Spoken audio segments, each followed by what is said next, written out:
Pressure কুকারে ঝটপট খিচুড়ি রান্নার রেসিপির সাথে থাকছে খুবই সুন্দর শিক্ষণীয় একটা গল্প। হে গাইস, আসসালামু আলাইকুম, কেমন আছেন সবাই? আশা করছি আজকে আমার এই রান্নার রেসিপির সাথে এই শিক্ষণীয় গল্পটা আপনাদের কাছে ভালো লাগবে, তাই না টেনে পুরো ভিডিওটি দেখার অনুরোধ রইল। জালালউদ্দিন রুমি একবার একটা বনের মাঝে দিয়ে যাওয়ার সময় একটা বড় কালো তিতির পাখির ধরে ফেলেন। রুমি যখন ভাবছেন যে পাখিটাকে কিভাবে খাবেন, আগুনে ঝলসে নাকি তরকারি রান্না করে, এমন সময় পাখিটি বলে ওঠে, রুমি, তুমি তোমার এই জীবনে এত গোস্ত খেয়েছো, অথচ তোমার এই আমিষের আকুতি শেষ হয় না।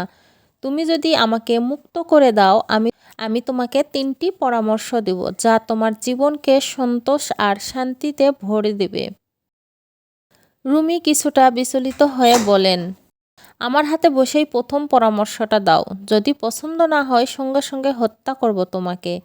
পাখিটি রাজি হয়ে বলল, তুমি সব সময় তোমার বন্ধুদের উদ্ভট সব আলোচনায় বিচলিত হয়ে পড়ো, এর চেয়ে তাদেরকে তাদের মতো থাকতে দাও, তাতে তোমার জীবন শ্রেয়তর হবে। রুমি কিছুটা চিন্তা করে নিয়ে ভাবতে থাকেন, পাখিটার কথায় বোধ আছে, কিন্তু দ্বিতীয় পরামর্শ দিতে বলেন। পাখি বলে, তুমি আমায় ছেড়ে দিলে ওই গাছের ডালে বসে দ্বিতীয় পরামর্শটা দেব। রুমি তখন কিংকর্তব্য বিমূঢ় হয়ে পাখিটিকে ছেড়ে দেন, আর পাখি গিয়ে গাছের একটি ডালে বসে। পাখিটা এবার তার দ্বিতীয় পরামর্শের কথা বলে, রুমি, অতীতকে কখনো পাল্টানো যায় না, সুতরাং বর্তমান মুহূর্তটিকে উপভোগ করো আর ভবিষ্যতের জন্য বাঁচো। যা হোক, বড় বোকামি করেছো তুমি। আমার পেটের মধ্যে 3 কেজি হীরা আছে, তুমি এটা পেলে তোমার 3 পুরুষ বসে খেতে পারতো। সাংঘাতিক ঘাবড়ে গিয়ে রুমি তিতিরের পেছনে রেগে ছুটতে থাকেন তাকে আবার ধরতে। পাখি তখন জোরে জোরে বলে, রুমি, তুমি দেখছি আমার পরামর্শ একেবারে শুনলে না। আমার নিজেরই ওজন যেখানে 2 কেজির বেশি নয়, আমার পেটে কি করে 3 কেজি হীরা থাকবে?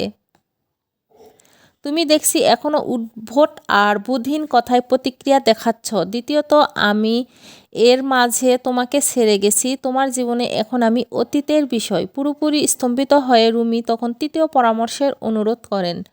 তিতির পাখিটি বলে, রুমি শোনো, সবাইকে উপদেশ দিতে যেও না, শুধু তাদের উপদেশ দাও যারা সেটা শুনবে, মনে রাখবে। মনে রেখো, কিছু কাপড় এত জীর্ণ হয়ে যায় যা আর কখনো সেলাই করা যায় না।